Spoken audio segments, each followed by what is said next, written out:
Minhas amigas e meus amigos, um ótimo dia a todos. Na sequência desse lindo capítulo 20 do Evangelho segundo o Espiritismo, deixa eu até olhar para não errar o nome da sequência, né? Mas ele vai falar sobre a missão dos espíritas, né? E Kardec e os espíritos nos dizem que nós, espíritas, somos esses trabalhadores da última hora. É por isso que eu cheguei em cima da hora, não sei se vocês perceberam, né? Mas nós, espíritas, seríamos esses trabalhadores da última hora, e esse é um capítulo muito interessante. Vocês, depois, quando chegar em casa, fica um dever cível, né? Além de orar pelo nosso país, né? Que hoje é o dia do nosso país, também ler sobre esse capítulo, que mostra, assim, a responsabilidade que nós temos de sermos espíritas. Eu costumo dizer que uma semana de espiritismo já é o suficiente para comprometer toda a encarnação. Algumas pessoas, quando eu falo isso, levantam e vão embora, né? Porque já tem assim 6 dias de espiritismo. Mas não quero assustar ninguém, pelo contrário. É mostrar para todos nós, né, o quanto é interessante, importante, imprescindível a verdade espírita que nos chega a um pouco mais de 150 anos, né?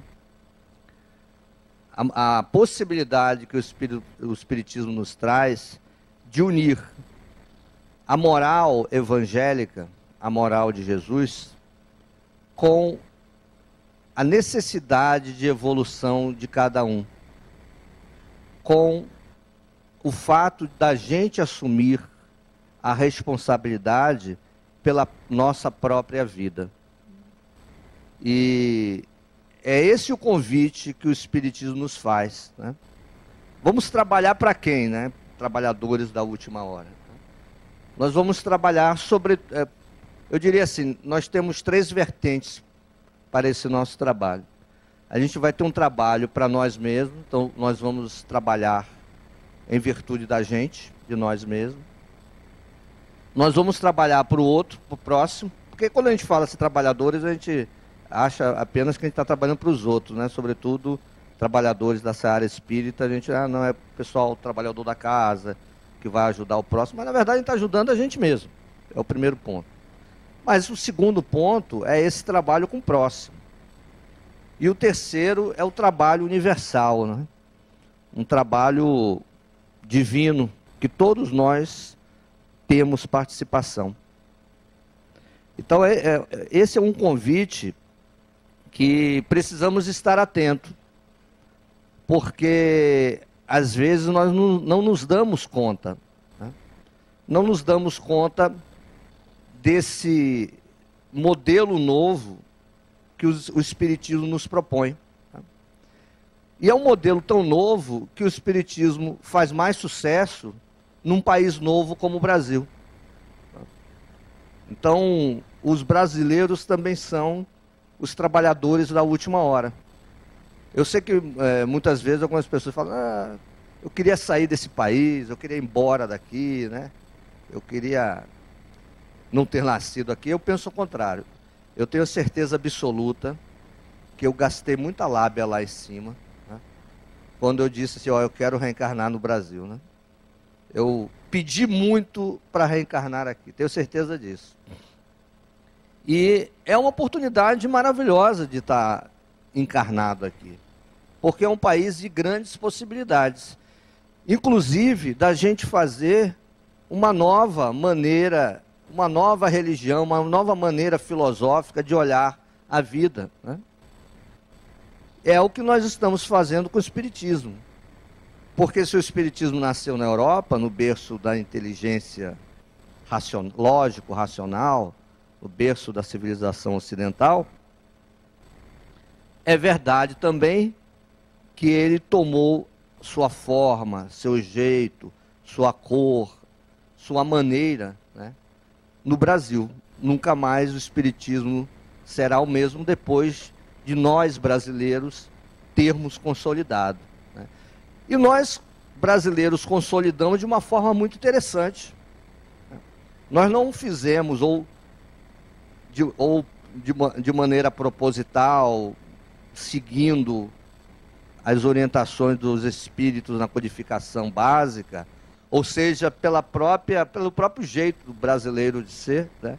Nós não fizemos do espiritismo uma religião como outra qualquer, ou como a gente já havia construído no passado as religiões, porque a gente também, quando olhamos sobre o prisma da reencarnação, nós não podemos nos eximir de nada, né?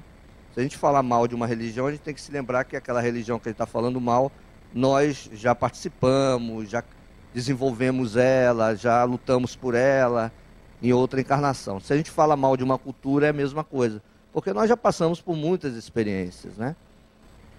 Mas então, nós nos permitimos criar uma religião diferente, uma doutrina diferente, né?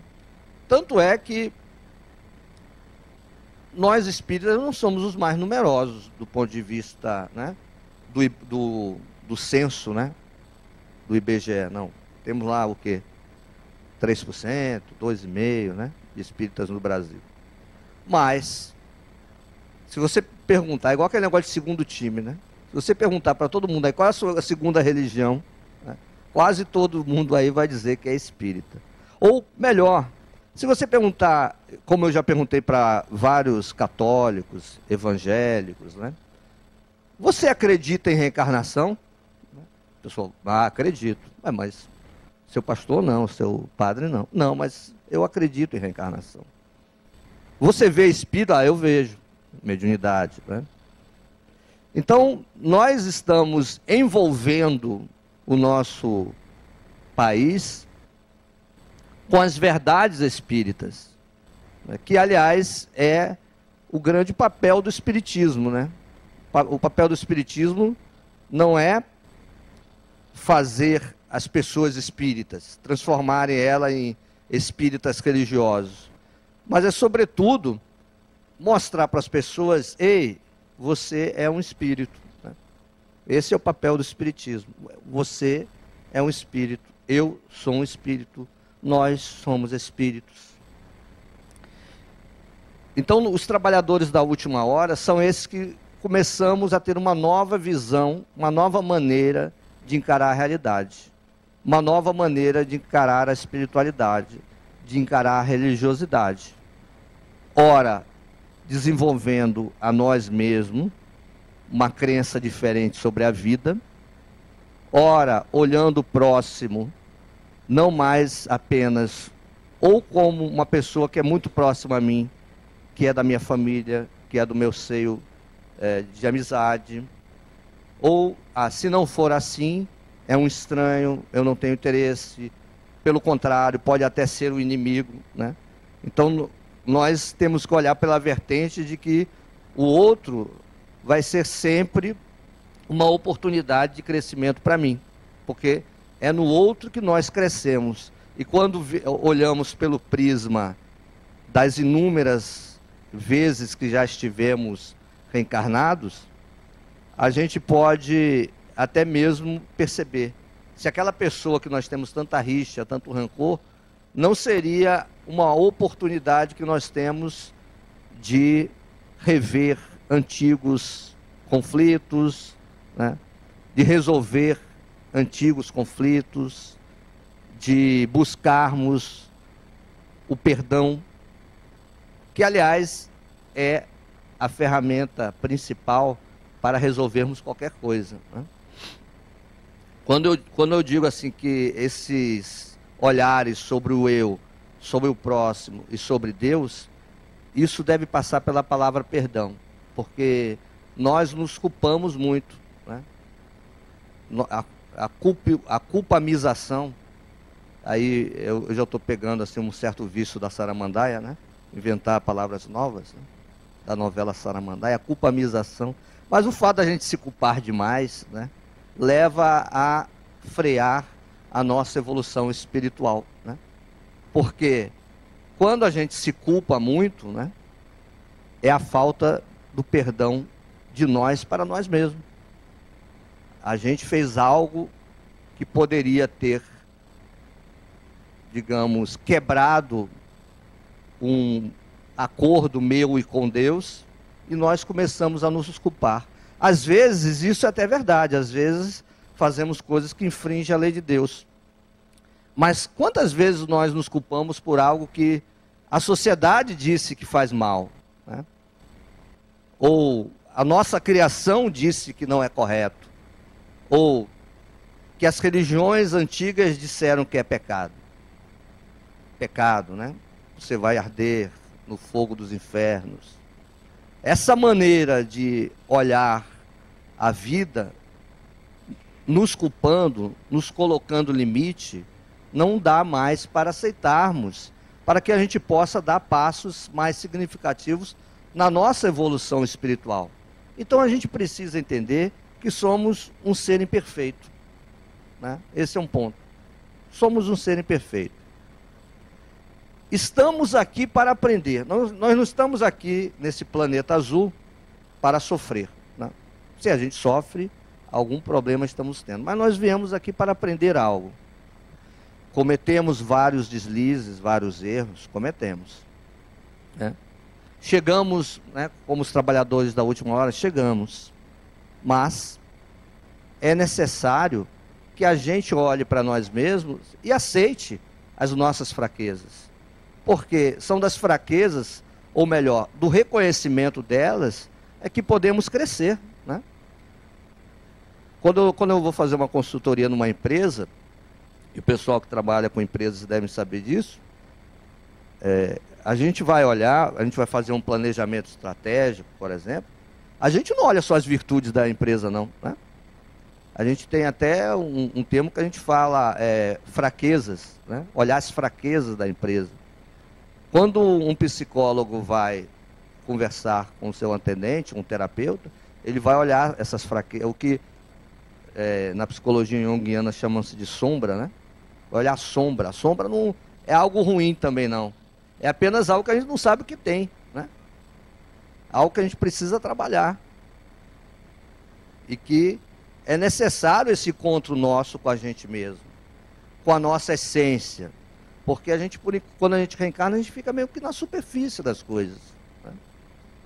Ou como Jesus mesmo diz, quando é perguntado qual é o maior mandamento, o que ele fala?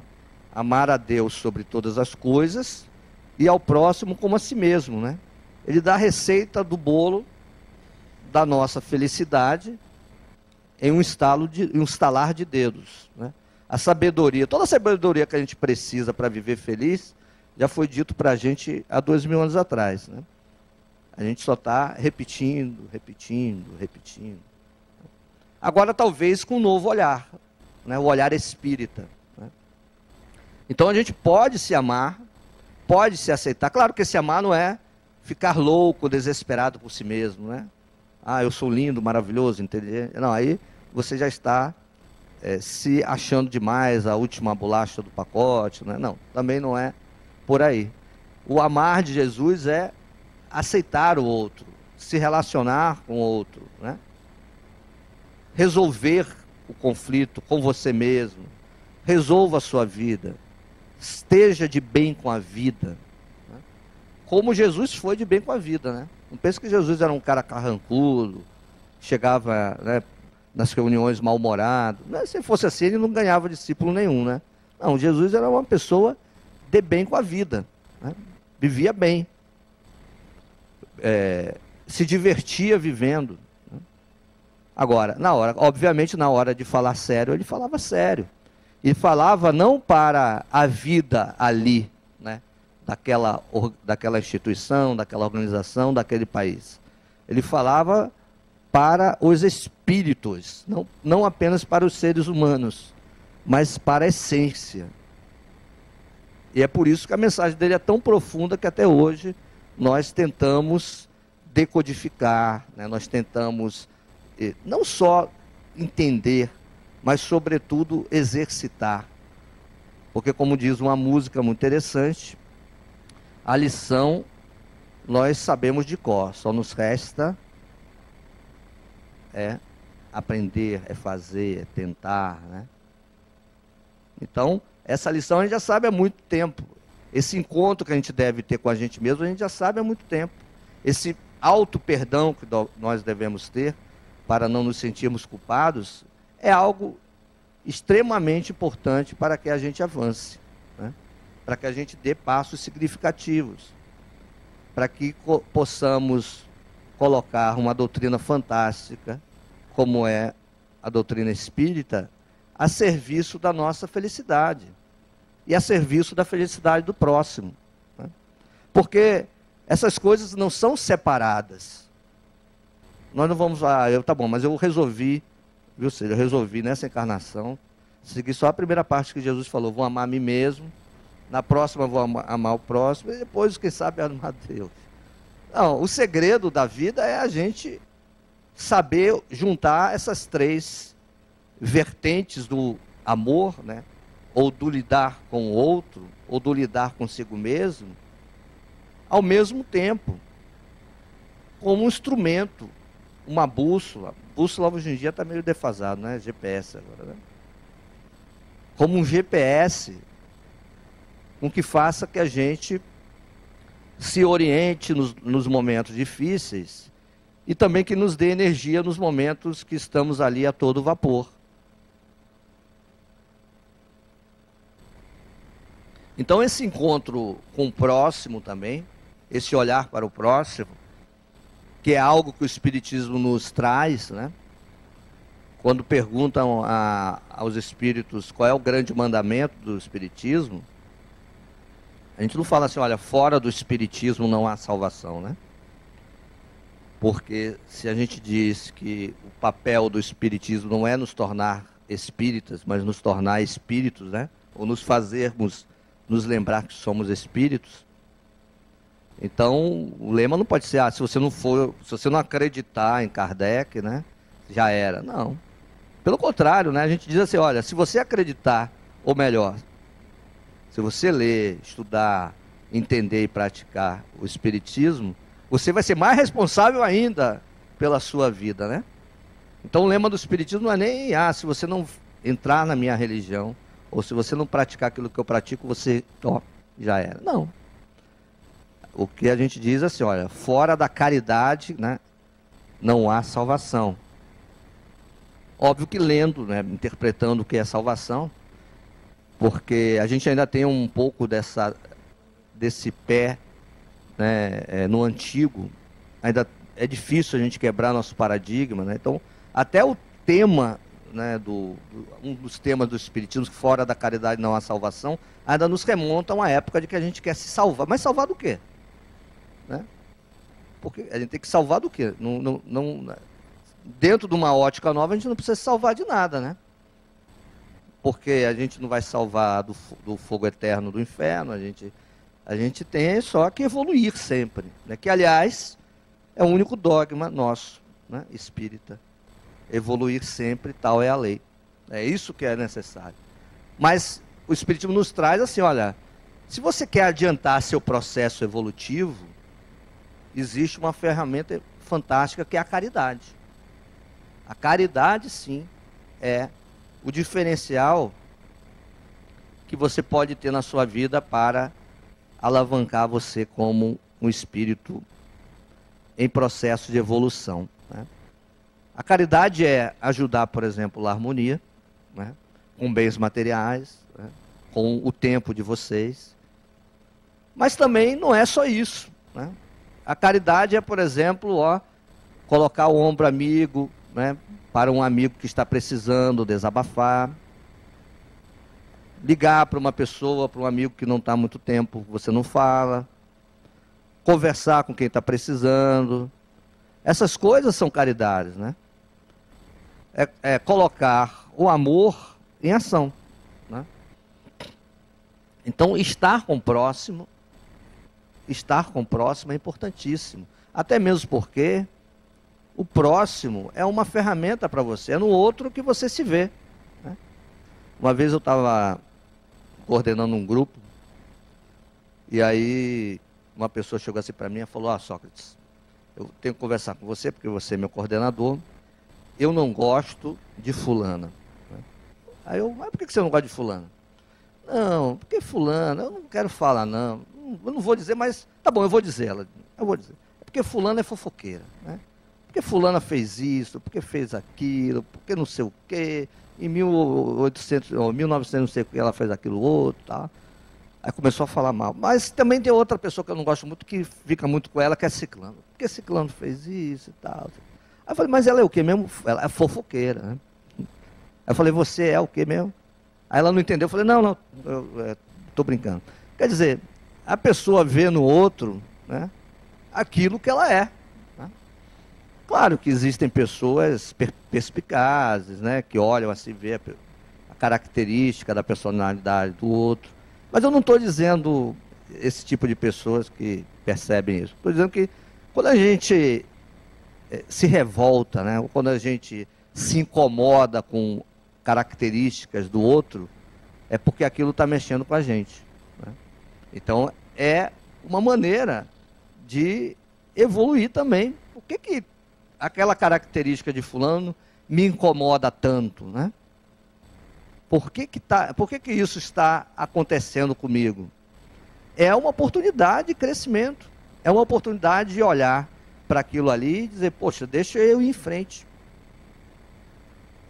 E até mesmo resolver o problema. Em outro grupo que eu coordenava,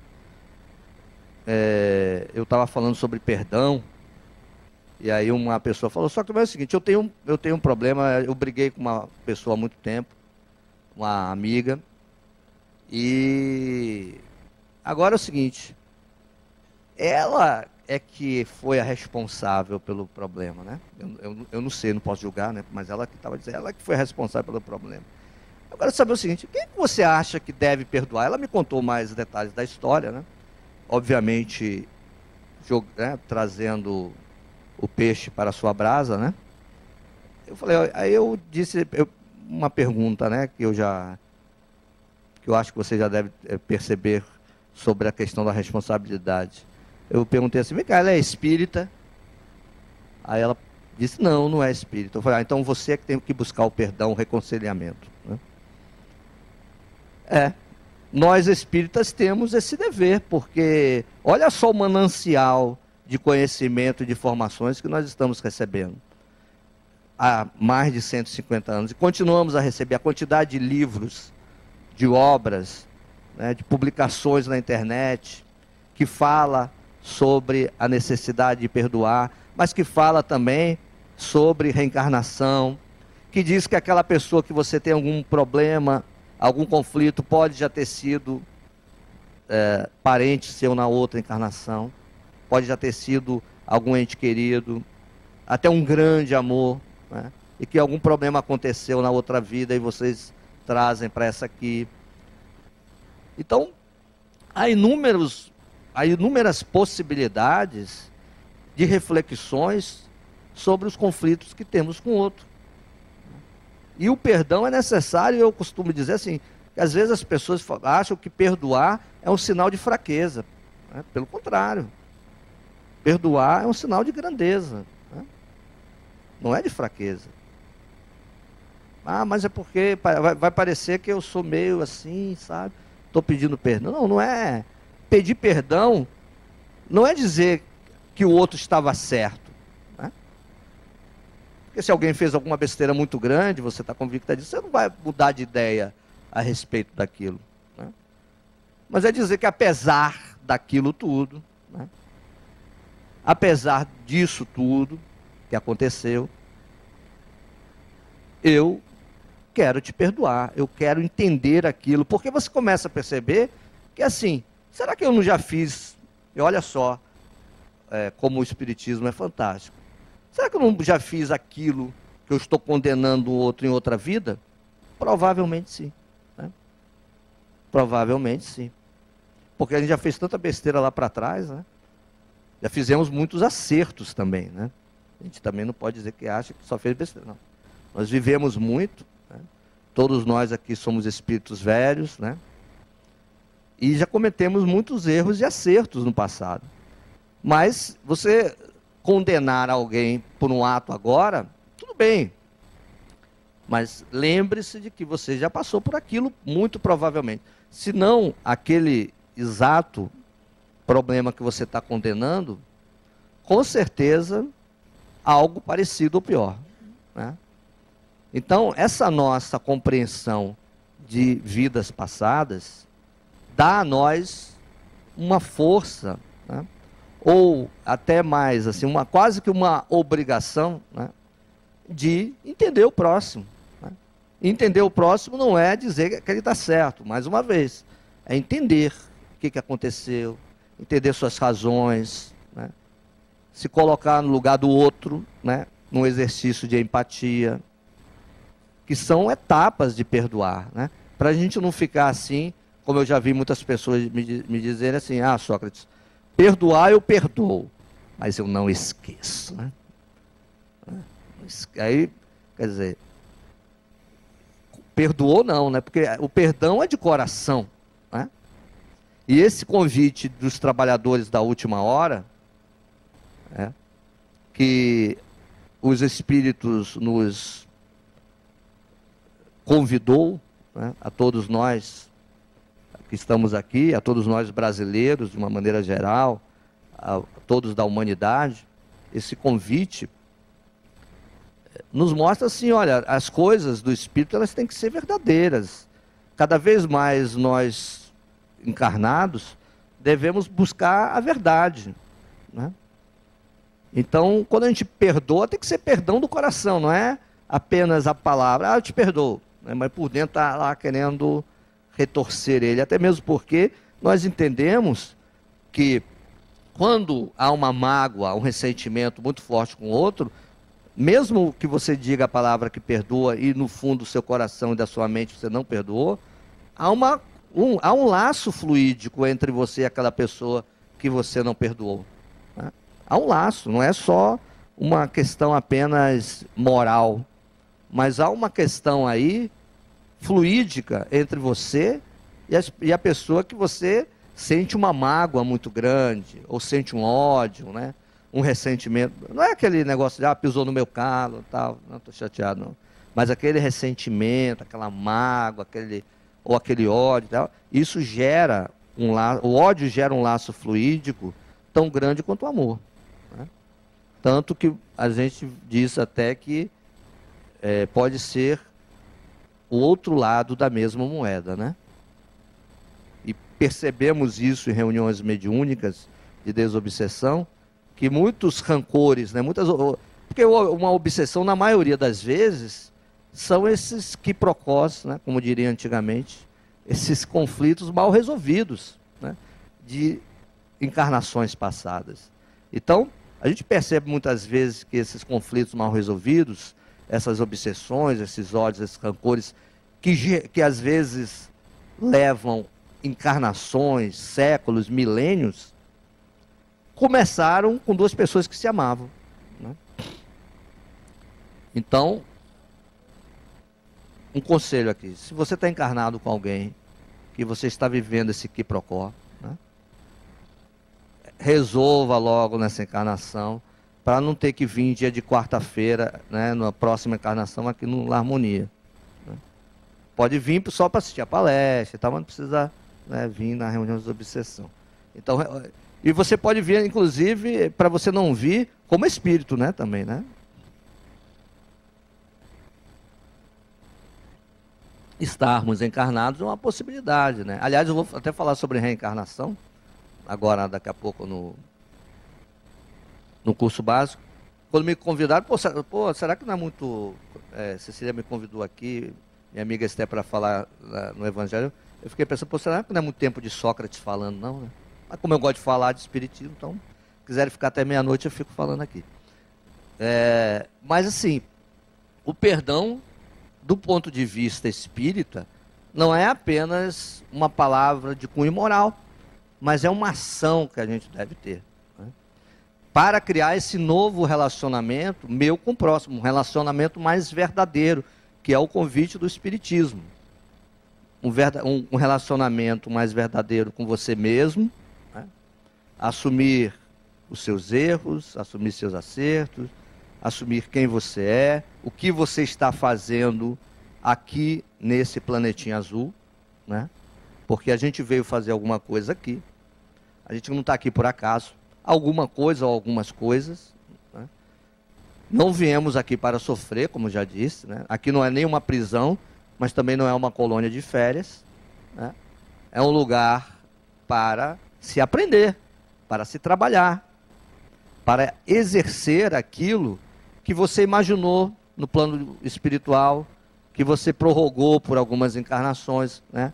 Empurrou com a barriga, deixa que eu faço, um dia eu faço e tal, né? A gente às vezes ainda faz isso, né? Eu vou deixar para ser santo quando eu desencarnar, né? Tal, né? Aí algumas pessoas me perguntam, só que o que é vida espiritual para você, né? Como é que é a vida espiritual? E aí eu devolvo a pergunta, como é que você vive agora? A pessoa fala, gagueja um pouco, né, quando eu faço essa pergunta, que a melhor coisa do mundo para fazer as pessoas refletirem é devolver a pergunta, né? Então, as pessoas ficam assim, né, refletindo e dizem, mas eu não estou falando sobre essa vida aqui não, estou falando assim, a vida espiritual, quando eu desencarnar, né? Aí eu digo, não, mas não vai ser muito diferente dessa que você está vivendo aqui. Porque a vida é uma só. A vida espiritual é essa aqui. Quando você desencarnar, você vai estar vivendo essa vida aqui. Vai estar num outro lugar, né? Talvez com um corpo um pouquinho diferente, né? Porque lá é mais fácil você resolver questões de... que aqui a gente tem que pagar médico, né? De não sei o quê, para fazer plástica, né? Mas lá é mais fácil você resolver essas questões, o perispírito ele é mais flexível, mais moldável. Mas a essência mesmo é isso que você está vivendo. Como é que você está vivendo aqui? Você está feliz? Você vai ser feliz lá. Você está infeliz? Vai ser infeliz. Você tem muitos amigos?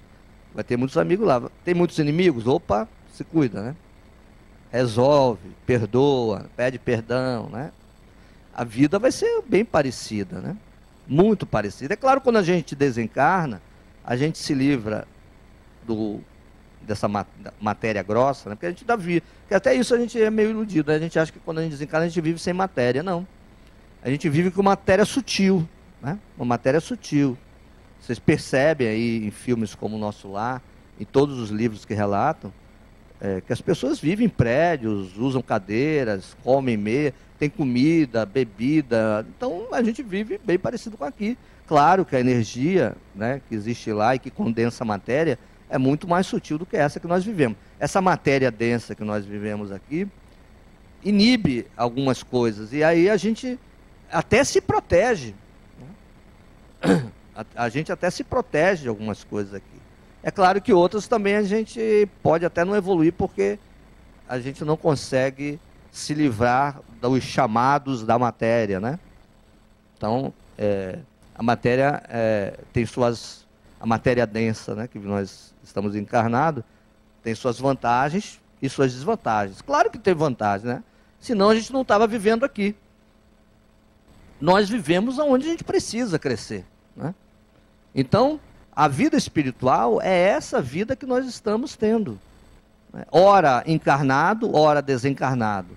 Ora no plano da matéria, ora no plano espiritual. Ora fazendo, ora planejando. E até mesmo, quando estamos encarnados, vira e mexe, a gente está no lado espiritual. Porque se você está tendo está participando de uma reunião mediúnica, você está do lado espiritual ali, você está se conectando com os espíritos em outro plano. Se você tem um desdobramento, quando você adormece, todos nós, quando adormecemos, nos desdobramos, passeamos pelo plano espiritual, né? Então é um verdadeiro intercâmbio, a vida espiritual, a vida aqui na Terra. Então a sua vida já é a vida espiritual. É esse o paradigma que o Espiritismo quer trazer para a gente. Porque até então a gente achava, não, aqui é a minha vida de ser humano, pecador, né? Se eu fizer coisinhas bonitinhas, né? Quando eu desencarnar, eu vou ficar sentado do lado de Deus. Nada disso, né? A vida continua. E é muito bom porque nos dá muitas possibilidades, né? Muitas possibilidades da gente alavancar as coisas, né? Da gente perceber que, poxa, se nós vamos viver vidas parecidas aqui, então deixa eu me preocupar com tudo, né? Não é só com a minha profissão, né? Não é só com criar os filhos, mas como é que eu estou dentro de mim? Como é que eu me encaixo dentro da sociedade? Qual é o meu relacionamento com Deus, né? Eu tenho que tomar cuidado porque normalmente as palestras são em horas assim, começa 9, começa 10, começa 11, aqui termina 9h20, né? Então tá bom.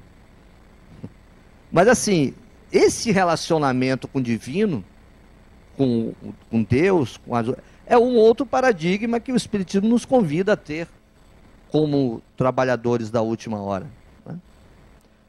Nós não somos mais aquela vítima do universo que nós sempre nos colocamos, né?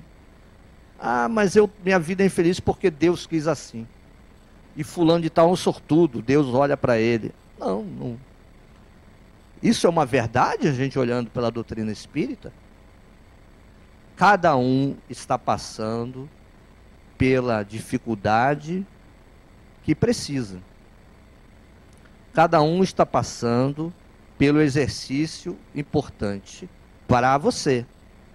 Se você está com muita dificuldade, e aquela dificuldade passa o tempo todo na sua vida, é porque você não está aprendendo a lição, né? Se eu me machuco o tempo todo na vida, é porque alguma coisa está errada, eu não estou aprendendo a lição. Porque a gente veio aqui para aprender lições, viemos aqui para aprender algo, né? Mas antes de ser vítima do universo, a gente deve ser um construtor das coisas, né? Em vez de a gente achar que a gente está aí, eu estou aqui na vida, né, como a música de Zeca Pagodinho, deixa a vida me levar, a vida leva eu. Tudo bem, às vezes é importante até a gente relaxar, né? Mas, do ponto de vista de uma missão, que todos nós somos missionários, né? Temos uma missão pessoal. Do ponto de vista dessa missão pessoal, a gente deve encarar a vida como responsável por ela, pela nossa própria vida, né? O que eu quero fazer aqui, o que eu vim fazer nesse planetinha azul, né? Porque quando a gente se desvia dessa missão, né, a gente não percebe a lei divina.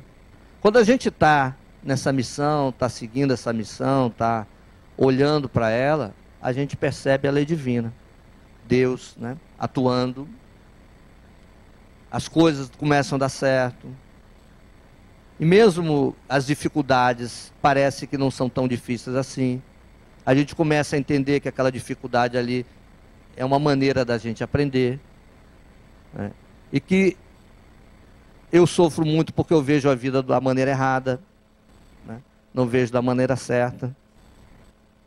Quer ver um exemplo? Essa semana eu fiz uma palestra dizendo, dentro de um livro do filósofo italiano Pietro Baldi, que ele fala sobre a civilização do terceiro milênio, né? Que nós estamos apenas começando, não é verdade?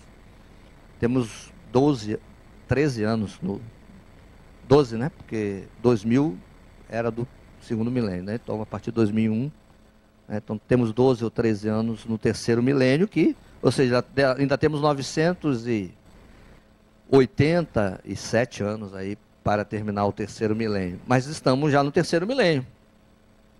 E Pietro Baldi diz que vai ter uma nova civilização. Uma nova forma de nós, seres humanos, entendermos e enxergarmos a vida.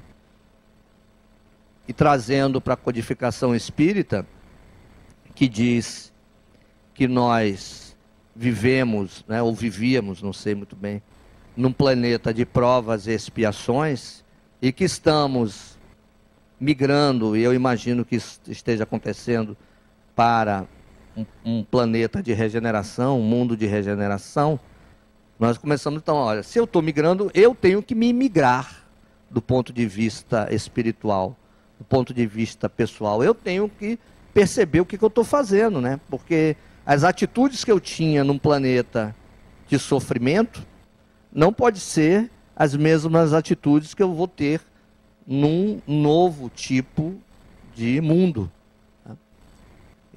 Qual é a mensagem, né, que eu devo colocar para a humanidade? Né? Será que é servir, continuar sendo vítima do universo, que Deus não gosta de mim, que meu chefe não gosta de mim, que Dilma Rousseff não gosta de mim, que o prefeito não gosta de mim, que o buraco na paralela não gosta de mim?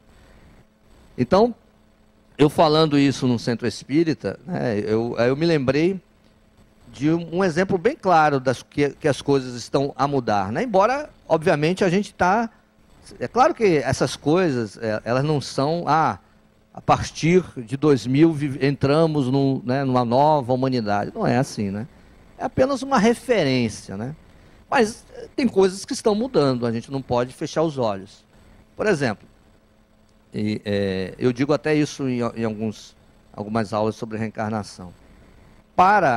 Se a gente fosse olhar um deficiente físico que fosse biamputado, que não tivesse as duas pernas, se eu fosse olhar para ele há 20, 30 anos atrás, eu ia dizer, poxa, fulano, ele está passando por uma expiação, né? Porque vir, né, para a Terra sem as duas pernas coitado, né? Coitadinho, é uma vítima do universo, né? É uma vítima de Deus. Claro que nós espíritas ainda entendemos, isso deve ter a ver com outras encarnações, né? Eu não sei se vocês acompanham, mas o Brasil, ele é, hoje, uma potência em esporte paraolímpico, né? Tem um corredor lá, que eu não me lembro o nome dele, que é um dos mais velozes corredores biamputados.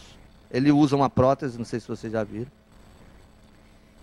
E ele já está pensando, como ele ganha tanto dentro da categoria dele, ele já está solicitando a confederação, não sei muito bem, para correr junto com as pessoas ditas normais. Porque esse cidadão, ele corre mais do que qualquer um aqui. Né? Você apostar a corrida, não aposte com ele, porque você vai ficar em Piatã, ele já vai estar na Pituba. Então não aposte com ele. Ele não tem as duas pernas. Ele é biamputado. Então hoje a gente olha para o cidadão dele, ele que vai dizer, pô, coitado, tem as duas pernas ali, ó, e não corre nem daqui até a orla. Né? Então a maneira... mudou alguma coisa? Claro, a gente pode dizer, mudou a ciência, melhorou o equipamento. Mas no fundo, o que está mudando é a nossa percepção, né, do que é uma prova, uma expiação, e do que é um desafio para o ser humano, né? Essa talvez seja a coisa mais difícil de mudar no ser humano, é a nossa mente, a nossa cabeça, né? Esse é um desafio para a gente. E nós espíritas temos que ter esse compromisso de mudarmos a nossa mente, de mudarmos a nossa cabeça, né? De percebermos, então, essa nossa relação com o divino, não algo assim, eu sou uma vítima, um coitadinho do universo, se Deus quiser e me ajudar. Se coloca à disposição da vida, né? Se coloca à disposição de Deus, perceba aí o seu caminhar nessa encarnação, o seu propósito, né, que está intimamente ligado com a sua essência, do que você veio fazer aqui, do que você veio aprender, das relações que você veio construir, né, daquilo que você veio crescer. Percebam que as coisas estão interligadas. Né? O amar a Deus, né, sobre essa nova ótica, está interligado com o próximo. Então, quando eu percebo a lei divina, eu também tenho que perceber os outros, eu também tenho que perceber a mim mesmo.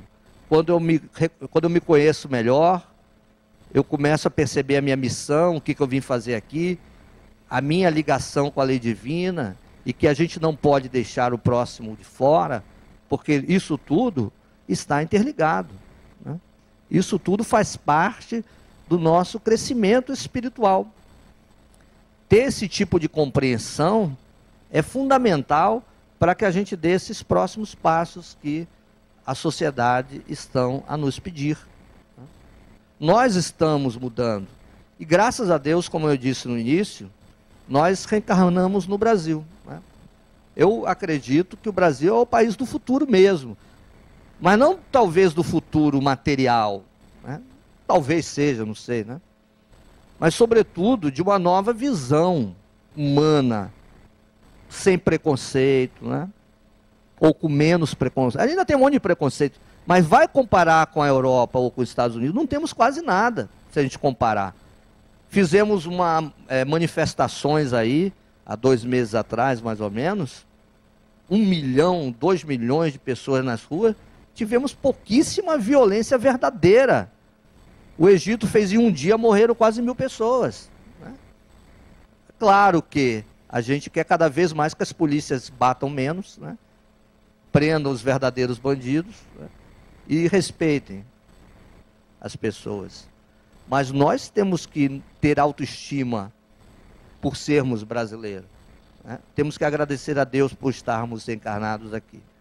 E eu agradeço a Deus por estar encarnado aqui, por estar fazendo essa palestra no dia da nossa pátria e por conhecer essa doutrina maravilhosa que é o Espiritismo. Desejo a todos um excelente dia da independência do Brasil, um ótimo final de semana e aproveitem bem a reencarnação. Muita paz.